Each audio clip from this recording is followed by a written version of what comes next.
बिस्मिल्लाहिर्रहमानिर्रहीम। Dear students, अस्सलाम वालेकुम। डियर स्टूडेंट्स, ऐसे राइटिंग का 5th लेक्चर इंट्रोडक्शन लिखने के हवाले से है। इससे पहले सीक्वेंस में हम 4 लेक्चर पढ़ चुके और अब हम ये देख रहे हैं कि ऐसे जब हम लिखना स्टार्ट करते हैं तो फर्स्ट पैराग्राफ इंट्रोडक्शन का होता है। हम अपने टॉपिक को इंट्रोड्यूस करते हैं। असल में हम अपने टॉपिक को इंट्रोड्यूस नहीं कर रहे होते, बल्कि हम उस बात को, उस आइडियाज़ को इंट्रोड्यूस कर रहे होते हैं जो हमने आगे चल के लिखने होते हैं। स्टूडेंट के माइंड में एक बड़ी कन्फ्यूजन होती है कि जी फॉर एग्ज़ाम्पल पोल्यूशन पे ऐसे आ गया तो वो पोल्यूशन को डिफ़ाइन करना शुरू कर देते हैं, व्हाट इज़ पोल्यूशन। करप्शन पे ऐसे आ गया, वो करप्शन को डिफ़ाइन करना शुरू कर देते हैं। तो डिफ़ाइन आपने टॉपिक को नहीं करना, इंट्रोड्यूस आपने टॉपिक को नहीं करना, बल्कि इंट्रोड्यूस आपने उन आइडियाज़ को करना है जो आप प्लान कर चुके हैं, जो आप अपनी मेन बॉडी के लिए प्लान कर चुके हैं कि आपने आगे चल के ऐसे में ये लिखने हैं। उन आइडियाज़ को आपने इंट्रोड्यूस करना है। एक तो ये बात ध्यान में रखें। और चूँकि जो एग्ज़ाम्पल ऐसे हमने लिया था उसमें ये इंट्रोडक्शन यूज़ हुआ था, तो मैं इसी से हेल्प लेके आप लोगों को इसके बारे में फ़र्दर गाइड करता हूँ। देखिए, सबसे पहला जो सेंटेंस होता है ना, ओपनिंग स्टेटमेंट भी उसको बोलते हैं, उसको लीड इन भी बोलते हैं। ओपनिंग स्टेटमेंट ही आप कह लें आसान ज़ुबान में। Many people who like to read also save the books they have read. अच्छा, अब जो नोट करने वाली बात है वो ये है कि हम ऐसे का जब स्टार्ट करते हैं फर्स्ट लाइन कैसे लिखें। ये एक बहुत ही बड़ा, कह लें कि ट्रिकी और रिस्की काम है। इसके लिए हमें प्लानिंग करनी पड़ती है, सोचना पड़ता है, राइट। तो इसके लिए एक रफ़ समय आपको, ओपनिंग स्टेटमेंट के लिए एक रफ़ समय, एक एस्टिमेशन आपको बता देता हूँ कि जो आप करें तो आपका ये ओपनिंग स्टेटमेंट जो है वो एक इफ़ेक्टिव ओपनिंग स्टेटमेंट हो सकती है। देखिए, आप ये कि चीज़ इंश्योर करें कि जो आपका ओपनिंग स्टेटमेंट है उसके अंदर आपके टॉपिक का जो मेन आइडिया है, यानी कि जैसे ना वाई पीपल सेव बुक्स हमारा टॉपिक है, तो सेविंग बुक्स ये हमारा मेन टॉपिक है, वाई ये हमारा थीम है, राइट। सेविंग बुक्स से रिलेटेड कोई ना कोई बात आपकी फ़र्स्ट लाइन में ज़रूर होनी चाहिए।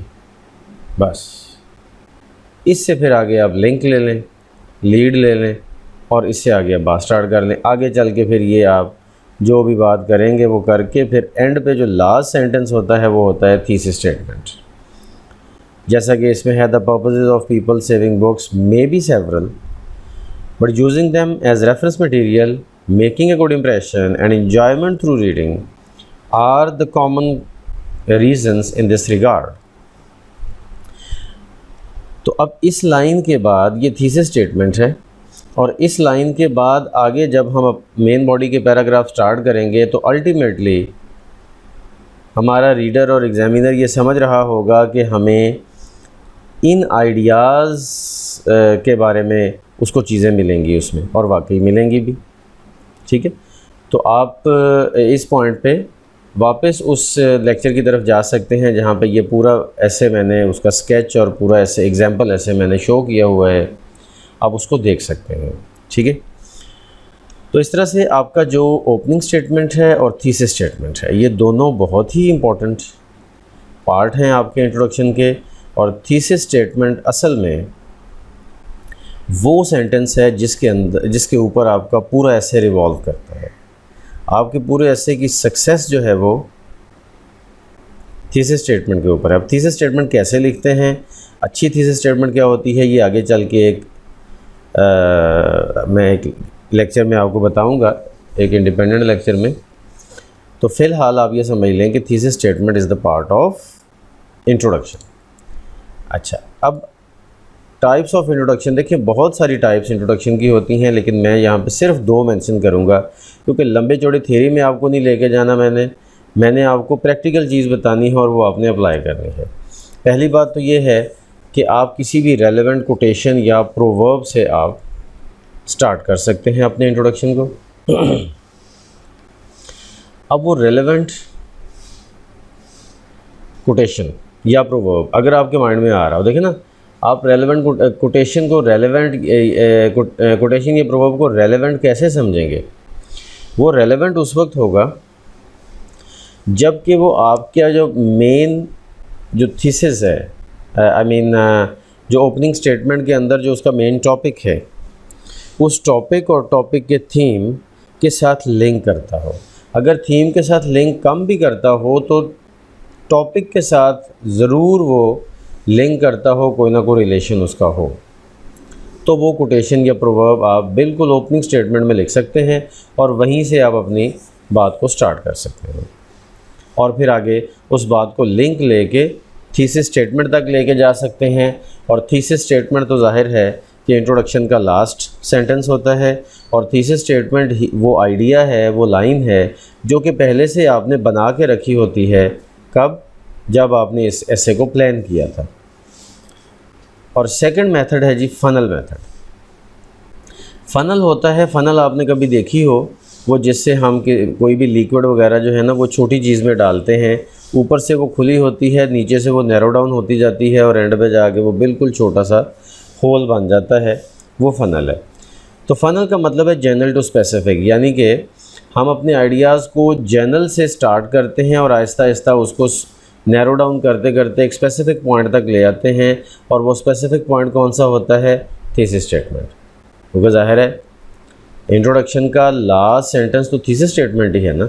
तो हम ओपनिंग स्टेटमेंट एक जनरल वे में स्टार्ट करते हैं, यानी कि सोसाइटी, लाइफ, इस तरह का कोई जनरल आइडिया लेके उसको टॉपिक के साथ लिंक करके, यानी कि फ़नल जो मेथड है ना उसमें नॉर्मली जो आपकी ओपनिंग स्टेटमेंट है उसके अंदर एक तो टाइटल में से मेन टॉपिक का वर्ड आ रहा होता है और दूसरा लाइफ या सोसाइटी में से कोई अगर वर्ड लगा दें, जनरलाइज वर्ड, तो आपका एक अच्छा ओपनिंग स्टेटमेंट बन जाता है। और उसके बाद फिर आप उसको नैरो डाउन करते करते आहिस्ता आहिस्ता उस पॉइंट तक ले आते हैं जो कि आपका थीसिस स्टेटमेंट का पॉइंट होता है। इसको हम कहते हैं फ़नल मेथड। फ़नल मेथड में आपने ख्याल रखना होता है, number 1, to avoid beginning to generally. बहुत जनरलाइज वे में आपने स्टार्ट नहीं करना, क्योंकि फ़नल में फिर उसको नैरो डाउन करना बड़ा मुश्किल हो जाता है और चीज़ों का लिंक नहीं बन रहा होता और आपका इंट्रोडक्शन फॉल्टी हो जाता है। तो इसलिए इसका उसूल मैंने आपको बता दिया है एक, कि एक लाइफ या सोसाइटी दोनों में से कोई एक वर्ड यूज़ कर लें और दूसरी साइड से टॉपिक का जो मेन टॉपिक वर्ड है, जैसे सेविंग बुक्स, वो उसको यूज़ कर लें, तो आपकी ओपनिंग स्टेटमेंट फिर बहुत जनरल नहीं होगी। दूसरी बात ये है, ये बात मैंने आपको बताई थी कि one key word of first sentence in thesis statement. Thesis statement, one key word of first sentence in thesis statement, yes, opening statement का कोई भी एक जो मेन वर्ड होता है, जैसे सेविंग बुक्स है, वो थीसिस स्टेटमेंट में भी आना चाहिए, फिर लिंक बनेगा। ठीक है, तो इस तरह से आप ये समझ लें कि इन दोनों मेथड्स में से कोई भी मेथड आप अगर आप यूज़ करेंगे तो एक बहुत ही अच्छा ऐसे आपका लिखा जाएगा। लॉन्ग ऐसे के हवाले से आपको कुछ गाइडलाइंस बाद में भी हम देंगे, लेकिन ये शॉर्ट ऐसे के हवाले से बेसिक गाइडलाइंस आपने जहन में रखनी है और इन दोनों में से किसी भी वे में अगर आप स्टार्ट करेंगे तो बहुत अच्छा आपका ऐसे जो है वो बन जाएगा। That's it for today. अल्लाह हाफिज़।